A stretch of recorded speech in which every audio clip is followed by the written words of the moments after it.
Chapter 4 The Rabbit Sends in a Little Bill. It was the White Rabbit, trotting slowly back again, and looking anxiously about as it went, as if it had lost something. And she heard it muttering to itself, the Duchess, oh my dear paws, oh my fur and whiskers, she'll get me executed, as sure as ferrets are ferrets. Where can I have dropped them, I wonder?" Alice guessed in a moment that it was looking for the fan and the pair of white kid gloves, and she very good-naturedly began hunting about for them, but they were nowhere to be seen. Everything seemed to have changed since her swim in the pool, and the great hall, with the glass table and the little door, had vanished completely. Very soon the rabbit noticed Alice as she went hunting about, and called out to her in an angry tone, "Why, Marianne, what are you doing out here? Run home this moment and fetch me a pair of gloves and a fan. Quick now!" And Alice was so much frightened that she ran off at once in the direction it pointed to, without trying to explain the mistake that it had made. "He took me for his housemaid," she said to herself as she ran. "How surprised he'll be when he finds out who I am, but I'd better take him his fan and gloves, that is, if I can find them." And as she said this, she came upon a neat little house, on the door of which was a bright brass plate with the name W. Rabbit engraved upon it. She went in without knocking, and hurried upstairs in great fear lest she should meet the real Mary Ann and be turned out of the house before she had found the fan and gloves. "How queer it seems," Alice said to herself, "to be going messages for a rabbit. I suppose Dinah'll be sending me on messages next," and she began fancying the sort of thing that would happen. "Miss Alice, come here directly and get ready for your walk." "Coming in a minute, nurse, but I've got to watch this mouse hole till Dinah comes back and see that the mouse doesn't get out.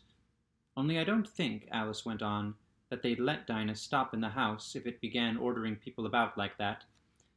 By this time she had found her way into a tidy little room with a table in the window, and on it, as she had hoped, a fan and 2 or 3 pairs of tiny white kid gloves. She took up the fan and a pair of the gloves, and was just going to leave the room when her eye fell upon a little bottle that stood near the looking-glass. There was no label this time with the words "Drink me," but nevertheless she uncorked it and put it to her lips.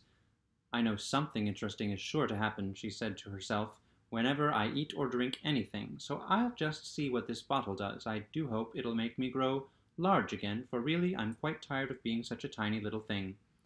It did so indeed, and much sooner than she had expected. Before she had drunk half the bottle she found her head pressing against the ceiling, and had to stoop to save her neck from being broken. She hastily put down the bottle, saying to herself, "That's quite enough. I hope I shan't grow any more. As it is, I can't get out at the door. I do wish I hadn't drunk quite so much." Alas, it was too late to wish that.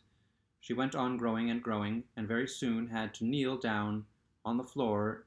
In another minute there was not even room for this, and she tried to effect the effect of lying down, with one elbow against the door and the other arm curled round her head.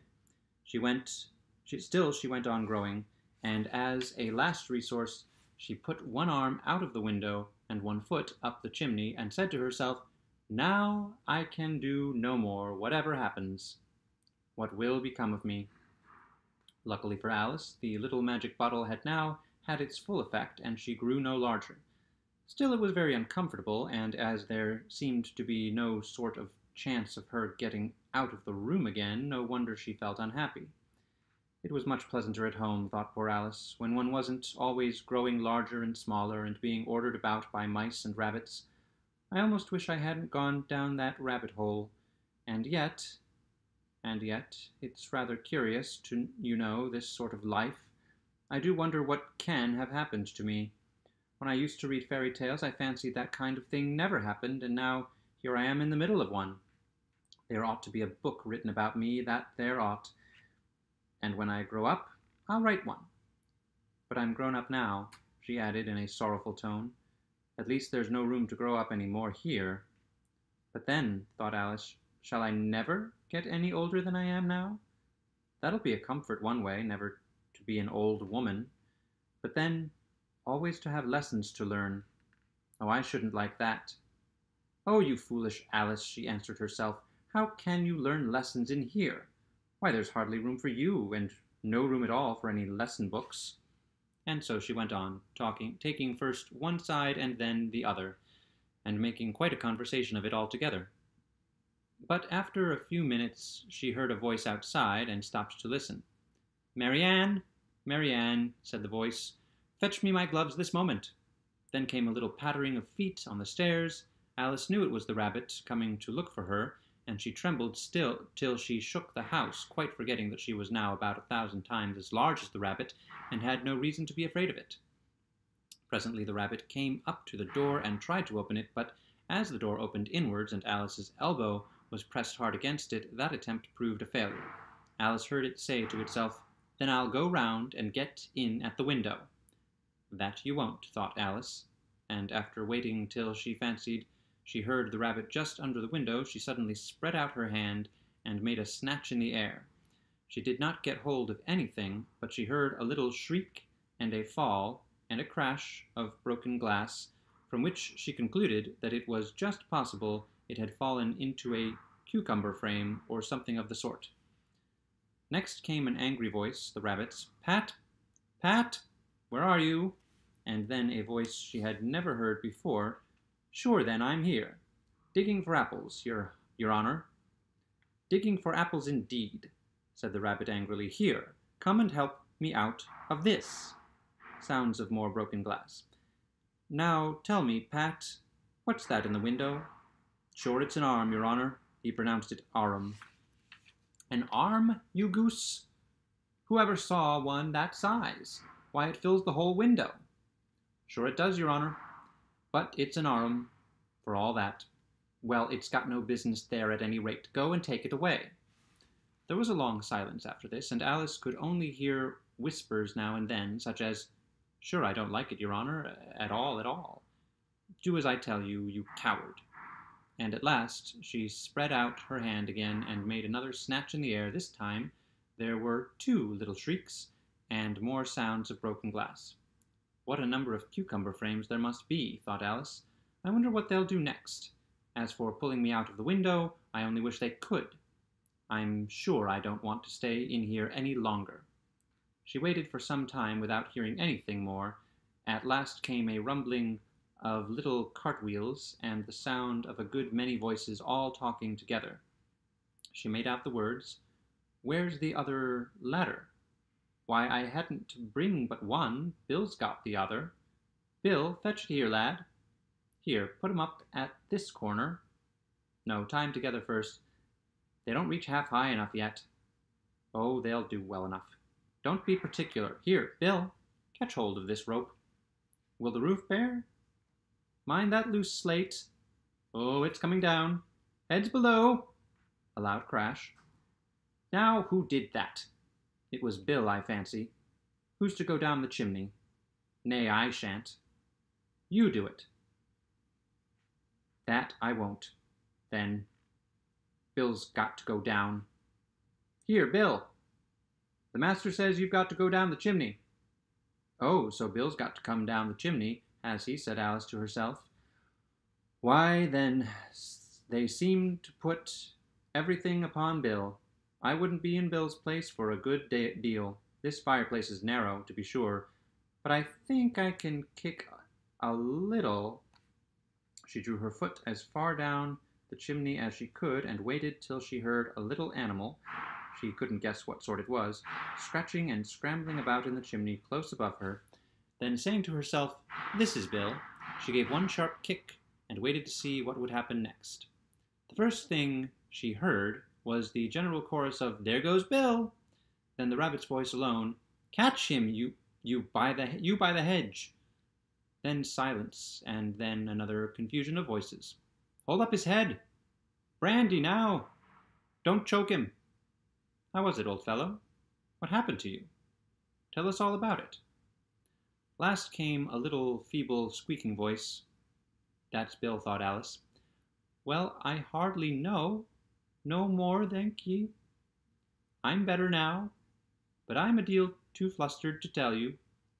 All I know is, something comes at me like a jack-in-the-box, and up I goes like a skyrocket." "So you did, old fellow. said the others. "We must burn the house down," said the rabbit's voice, and Alice called out as loud as she could, "If you do, I'll set Dinah at you." There was a dead silence, instantly, and Alice thought to herself, "I wonder what they will do next. If they had any sense, they'd take the roof off." After a minute or two, they began moving about again, and Alice heard the rabbit say, "A barrowful will do to begin with." A barrowful of what? Thought Alice, and she had not long to doubt, for the next moment a shower of little pebbles came rattling in at the window, and some of them hit her in the face. "I'll put a stop to this," she said to herself, and shouted out, "You'd better not do that again," which produced another dead silence. Alice noticed with some surprise that the pebbles were all turning into little cakes as they lay on the floor, and a bright idea came into her head. "If I eat one of these cakes," she thought, "it's sure to make some change in my size, and as it can't possibly make me larger, it must make me smaller, I suppose." So she swallowed one of the cakes, and was delighted to find that she began shrinking directly. As soon as she was small enough to get through the door, she ran out of the house and found quite a crowd of little animals and birds waiting outside. The poor little lizard, Bill, was in the middle, being held up by 2 guinea pigs who were giving it something out of a bottle. They all made a rush at Alice at the moment she appeared, but she ran off as hard as she could and soon found herself safe in a thick wood. "The first thing I've got to do," said Alice to herself as she wandered about in the wood, "is to grow to my right size again, and the second thing is to find my way into that lovely garden. I think that will be the best plan." It sounded an excellent plan, no doubt, and very neatly and simply arranged. The only difficulty was that she had not the smallest idea how to set about it, and while she was peering about anxiously among the trees, a little sharp bark just over her head made her look up in a great hurry. An enormous puppy was looking down at her with large round eyes and feebly stretching out one paw, trying to touch her.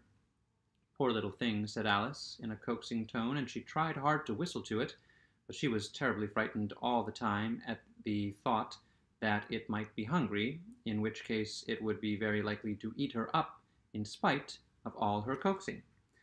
Hardly knowing what she did, she picked up a little bit of stick and held it out to the puppy, whereupon the puppy jumped into the air off all its feet at once with a yelp of delight, and rushed at the stick and made believe to worry it. Then Alice dodged behind a great thistle to keep herself from being run over, and the moment she appeared on the other side, the puppy made another rush at the stick and tumbled head over heels in its hurry to get hold of it. Then Alice, thinking it was very like having a game of play with a cart horse, and expecting every moment to be trampled under its feet, ran round the thistle again.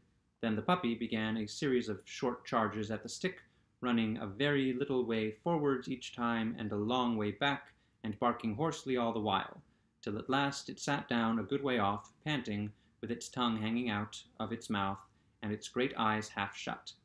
This seemed to Alice a good opportunity for making her escape, so she set off at once and ran till she was quite tired and out of breath, and till the puppy's bark sounded quite faint in the distance. "And yet what a dear little puppy it was," said Alice, as she leant against a buttercup to rest herself, and fanned herself with one of the leaves. "I should have liked teaching it tricks very much, if I'd only been the right size to do it. Oh dear, I'd nearly forgotten that I've got to grow up again. Let me see, how is it to be managed? I suppose I ought to eat or drink something or other, but the great question is, what?" The great question certainly was, what?